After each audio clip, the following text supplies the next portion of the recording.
Ever had a morning where your cup of tea was neither nice nor hot? Or watched a movie at noon that was just a movie, not exciting or anything special?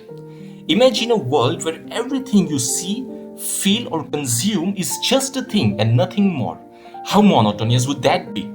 Hey there, welcome to Literoseious. I'm Yash Purohit, and in this video, we are diving into the enchanting world of adjectives. These seemingly small words often get a bad rap from writers, but today we are going to uncover their magical ability to transform the ordinary into the extraordinary. An adjective is a word that modifies or describes a noun by providing more information about its qualities, characteristics, or attributes. Adjectives add detail to nouns, helping to paint a clearer picture or evoke a specific image in the reader's or listener's mind. They can indicate size, color, shape, quantity, personality, and more. So, in a nutshell, adjective is a word used with the noun to add something to its meaning. As a matter of fact, the word adjective itself means added to. Take a look at this sentence. The blue sky stretched endlessly. Here, the word blue gives additional information about the noun sky, which then makes the sentence more vivid and easy to imagine. Now, let us take a look into the types of adjectives, starting with descriptive adjectives, which shows the quality of the noun. It usually answers the question of what kind. For example, Shakespeare was a great writer. Here, the word great shows what kind of writer Shakespeare was. The primary function of a descriptive adjective is to add detail and vividness to the noun they modify, and hence it gives a more precise and expressive description. Then we have quantitative adjectives. As the name suggests, it shows the quantity or amount of the noun. Basically, it answers the question, how much? For example, she ate some cookies after dinner.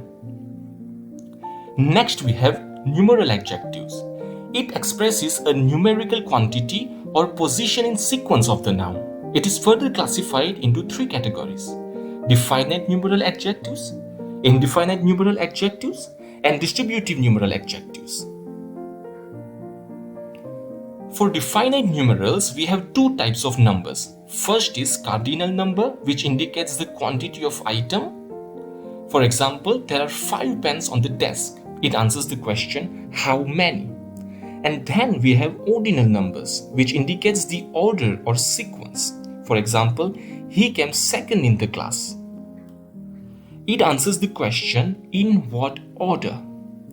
Unlike the definite numeral adjectives, which pinpoints the exact number or the count, the indefinite numeral adjectives do not indicate an exact number.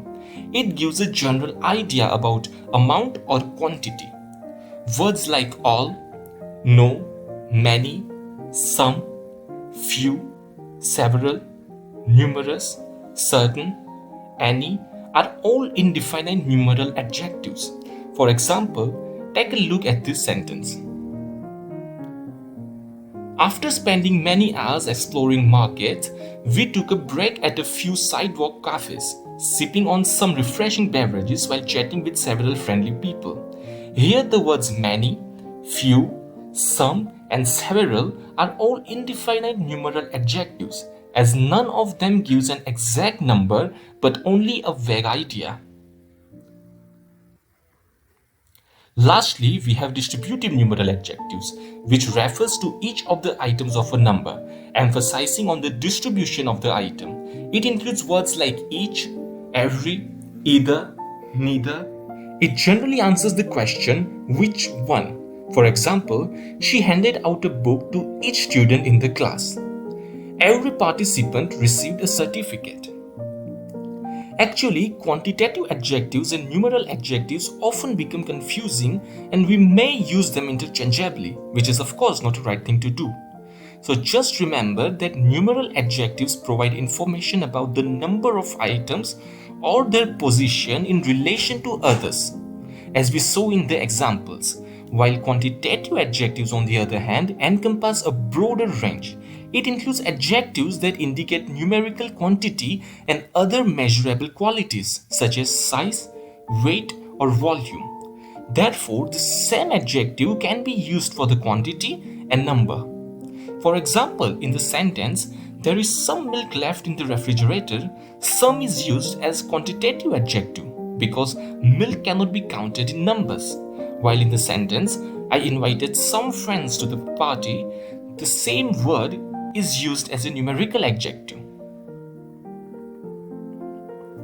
Then we have demonstrative adjective. It is used to point out specific nouns in a sentence. It clarifies which person, place, thing or idea is being referred to. Major demonstrative adjectives are this, that, those and such.